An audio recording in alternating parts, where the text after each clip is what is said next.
Hi friends, present నెట్ఫ్లిక్స్లో తెలుగులో stream అవుతున్న నీ దారే నీ కథ మూవీ ఎలా ఉందో తెలుసుకునే ముందు నా ఛానల్ ఎవరైనా ఫస్ట్ టైం విజిట్ చేసి సబ్స్క్రైబ్ చేసుకోండి. వీడియో నచ్చితే లైక్ చేయండి, కింద కామెంట్ చేయండి. ఇది ఒక మ్యూజికల్ డ్రామాగా వచ్చింది అనమాట ఈ మూవీ. అయితే స్టోరీలోకి వెళ్తేనే వచ్చి హీరో జర్నీ కథ అనమాట. ఫ్యామిలీతో కలిసి హీరో ఒక మ్యూజిక్లో సక్సెస్ అవ్వాలనుకుంటారు. ఆ అయ్యే ప్రాసెస్లో ఎలాంటి ప్రాబ్లమ్స్ వచ్చే చివరికి హీరో సక్సెస్ అయ్యాడా లేదా అనేది రిమైనింగ్ కథ అనమాట. బేసిక్ స్టోరీ లైన్ రొటీన్ గా ఉన్నా సరే ఎగ్జిక్యూషన్ ఎంటర్టైన్ వేలో ఉంటుంది అంటే అనుకుంటే బోరింగ్ గా సాగదీసినట్టు ఉంటుంది.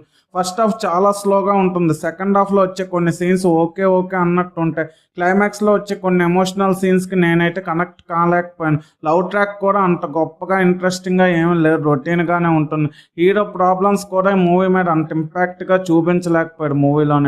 మూవీలో ఒక్క సీన్ కూడా ఎంగేజింగ్గా నెక్స్ట్ ఏం జరుగుతుందని క్యూరియాసిటీ బిల్డ్ చేసే సీన్స్ అయితే లేవు. హీరో క్యారెక్టరైజేషన్ బాగున్న మూవీ బోరింగ్గా ల్యాక్ చేయడంతో మూవీ మీద ఉన్న ఇంట్రెస్ట్ క్రియేట్ కాదు.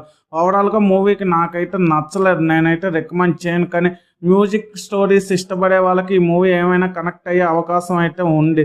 బ్యాక్గ్రౌండ్ స్కోర్ కూడా బాగాలేదు, సాంగ్స్ కూడా బాగాలేవు. మ్యూజిక్ టైంలో వచ్చే సీన్స్ అయితే కొంత పర్లేదు అనిపించింది. నీ దారే నీ కథ మూవీకి నేను ఇస్తున్న రేటింగ్ 2/5. ఇలాంటి జెన్యూన్ రివ్యూస్ కోసం నా ఛానల్ సబ్స్క్రైబ్ చేసుకోండి. వీడియో నచ్చితే లైక్ చేయండి, కింద కామెంట్ చేయండి. Thanks for watching. జై హింద్.